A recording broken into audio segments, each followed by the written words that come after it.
People with stories to tell. Those who deserve to be heard.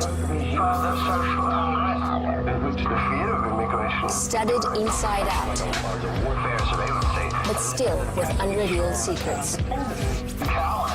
Leaders, politicians, thinkers, and witnesses. They're here to speak. Are you there to hear?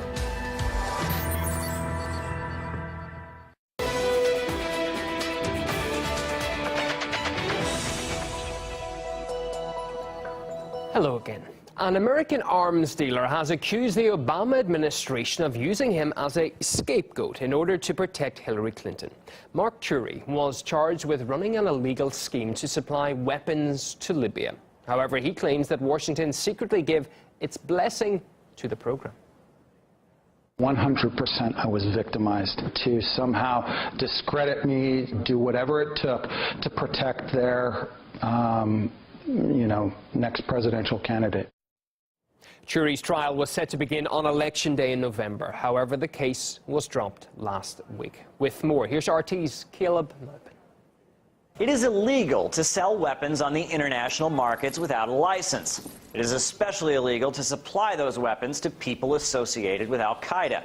Mark Turi may have done just that, but all the charges against him have been formally dropped. To understand the controversial case, let's go back to the 2011 revolt in Libya.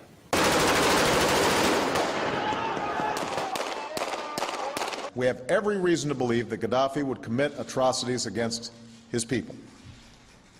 Many thousands could die.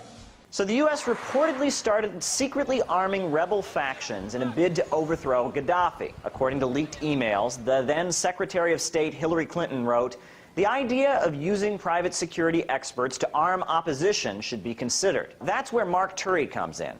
The private security contractor requested a license to directly send weapons to Libya, but each time his requests were denied. So Turi says he came up with a zero-footprint strategy in which the weapons got sent not directly to Libya, but via Qatar.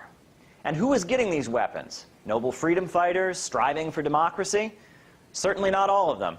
Some of them were, in fact, Al-Qaeda terrorists. The CIA works to gain the release of the most deadly Al-Qaeda operatives, uses those people to spark an uprising. Is it possible that the same terrorists who attacked the embassy in Benghazi had actually received U.S. weapons and support? Indirectly, of course. In August of that same year, the United States government had said that this very man was, quote, a young rebel leader who allegedly fought in Iraq under the flag of Al-Qaeda. Were you aware that our folks were either wittingly or unwittingly meeting with Al-Qaeda on the ground in Benghazi, Libya, just hours before the attack? I know nothing about this. Turi wanted the files showing his communication with the State Department released so that he could defend himself in court. Those documents could have linked the zero-footprint scheme with the department's boss at the time, Hillary Clinton. But now, with the charges dropped, their contents will remain secret. U.S.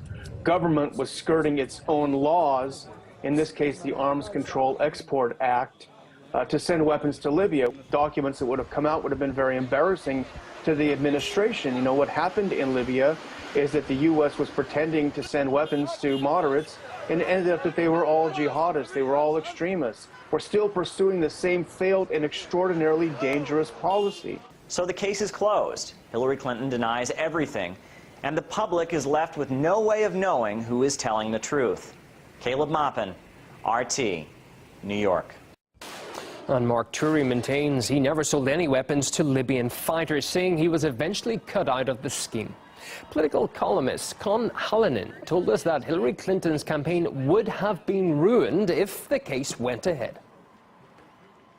Of course, the United States was supplying weapons to the Libyan rebels. It's very common for the U.S. to use private contractors. If the United States does it itself, then there's a trail that can be tracked. Libya was Hillary Clinton's operation. She designed the entire Libya operation. Now, it's been a complete catastrophe, and so she's backed herself away from it. If the trial had gone ahead, then a lot of stuff would have had to come out. It would be a disaster for her campaign.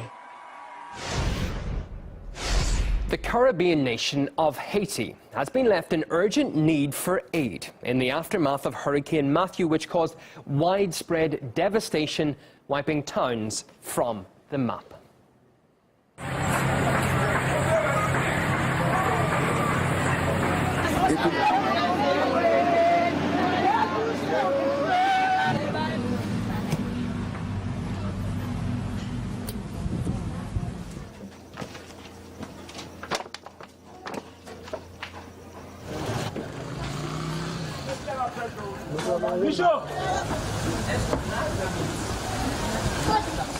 But despite those clear problems, Haitians no longer seem to trust American Red Cross relief efforts in the country. Activists, in fact, are saying if you really want to help Haiti, then do not donate money to the organization. A recently issued report may go some way to help explaining their anger.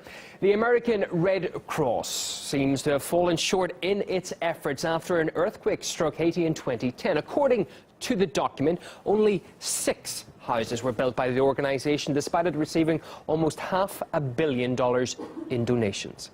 Well, we contacted the American Red Cross for comment. They have not got back to us. But in a recent statement, it expressed disappointment with the report. A campaigner we spoke to says you should only donate to charities that have proved they can get aid straight to the people. I think the American Red Cross is a good example of disaster capitalism, but it's not the only example. There are a lot of other organizations that I'm personally familiar with that have a terrible track record in Haiti. What we're saying is give your donations directly to Haitian organizations who have the proven track record on the ground, and the other organizations that we've named that have a record of being able to be effective in Haiti, so that your donations go a long way to get to the people that actually need that help, not to administrative costs.